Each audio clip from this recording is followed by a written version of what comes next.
Everyone, this is Kijibo Vlogs, a Filipino actor based here in Saudi Arabia, and welcome back to my channel. Again, to another reaction video and Barda compilation. So without further ado, let's start this reaction video. Pero wait lang, si Barbie and David never silang nagka-vlog, no? Wala talagang vlog silang dalawa, di ba? Parang sa channel ata ng GMA may vlog sila, pero sa channel ni Barbie, wala silang vlog. So I won't take any longer, let's start this. Ay, foodie talaga siya. One thing that I love na characteristic ni David is him being foodie.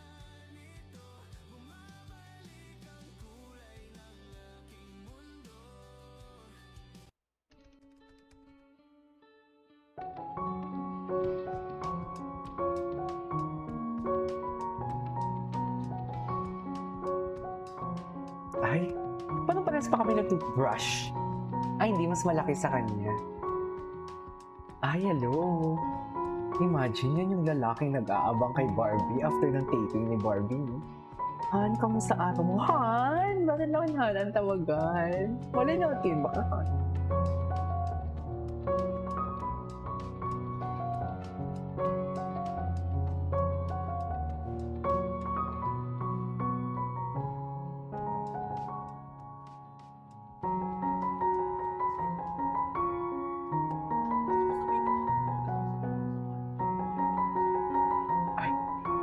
Okay. Ay, patingin. Pretty boy talaga siya.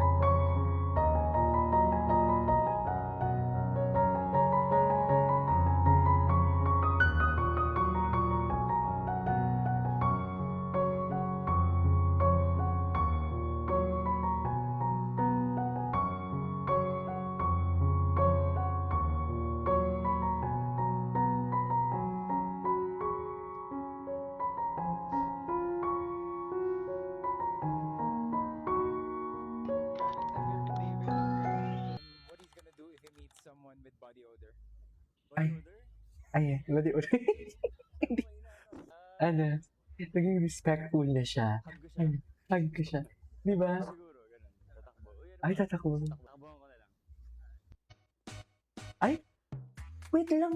Nagtummy 7 a.m. configure siya? 8:30 a.m. I work out. 9 o'clock. Nagtummy figure pala siya? Wow. I... Urban Time. Urban 10 Time. pages lang binabasa. Not Tommy Hilfiger.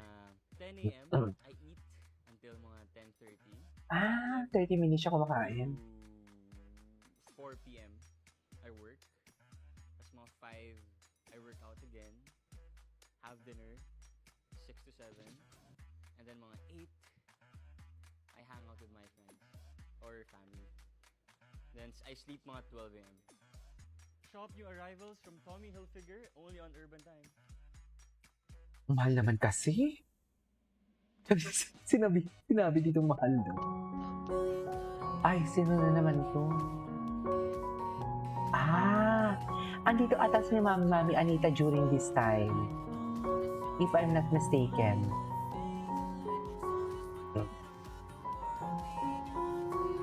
I'm coming fire, cause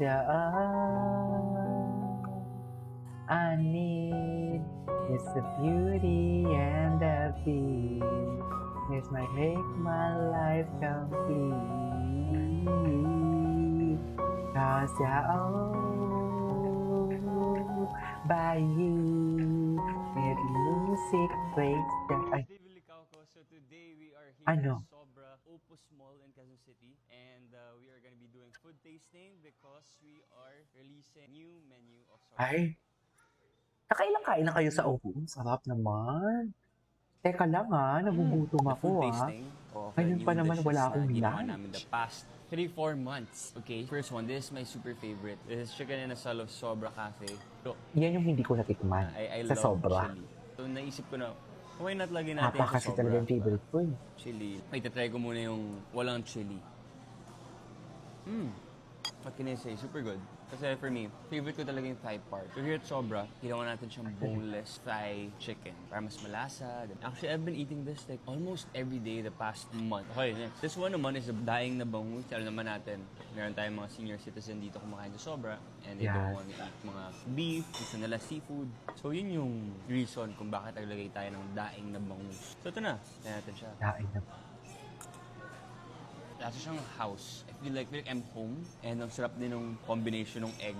Parang yung egg ni Esnir. Nino. Gagawa niya kami ng egg nun eh. Guys, yung Ah. garlic rice namin. Yung Japanese rice. Mas soft. Di ba? Mas may lasa. This one is the grilled chicken harissa. So ito, si Mike yung gumawa na ito yung chef namin. Kasi I remember one time, sa Molito ako, sa Molito brand. Di ba, would have thought na introvert yan? Kahit anong grilled chicken with rice, ikaw na bahala. So yung ginawa niya, gumawa siya ng bell pepper sauce, so silagay niya sa grilled chicken. So ito na yun. Now we're serving it na kasi it's so good.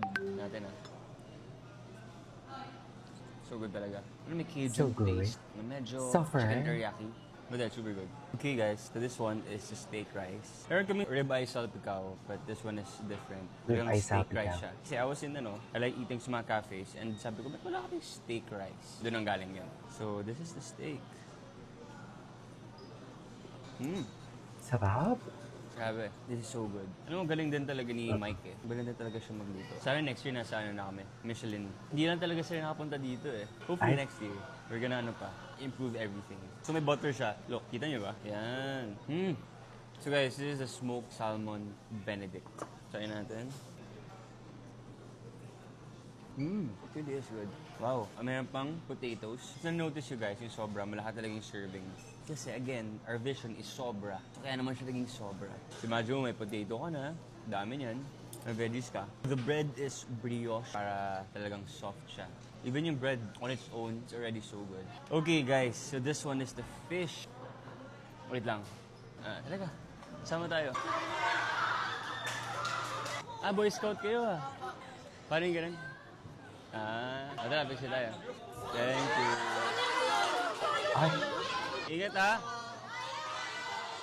May commercial break. Okay, this one is halibut fish. Yung reason Halibut behind fish. nagdagdag kami ng fish is, again, marami yung nag-request talaga. And syempre, kailangan natin i-grant yung mga request ng mga customers natin. So now, ito, parang pang dinner na dish talaga. Then may mussels din siya. Of course, so sous vide short ribs for 8 hours in miso glaze. Tas on the side is mashed po and on top is to balance the flavor, the spring onions. Wagyu yan, di ba? Wagyu short ribs. This is the Wagyu short rib as explained by Chef Mike. Lambot, di kailangan ng knife. sarap. Ala, nagugutom Mas ako. Japan. Okay guys, so bamusog na ako. So this is the roast chicken with white sauce. Truffle white sauce actually. Tapos may mashed potato. So the reason behind gumawa tayo ng roast chicken is because halos lahat ng cafes here in Manila may roast chicken. And now, meron na tayong rin sa Sobra. So yun. Sarap. Kasi yung last time, I found it too salty, yung roast chicken. But now, in-adjust ni Mike. After, again, sobrang daming R&D. So now, it's better. And yung sauce din niya, sakto lang. Ano ibig sabihin ng Okay, guys, R&D? so that's it. Sorry. We're done with the food tasting here at Sobra Cafe, Opus Mall, Quezon City. And again, it's also available at Sobra Cafe, Molito, Alamang. So, yun. See you. Anyway, so that's all Bye, for guys. today's video. This is Kibo Vlogs and see you on my next vlog. Bye!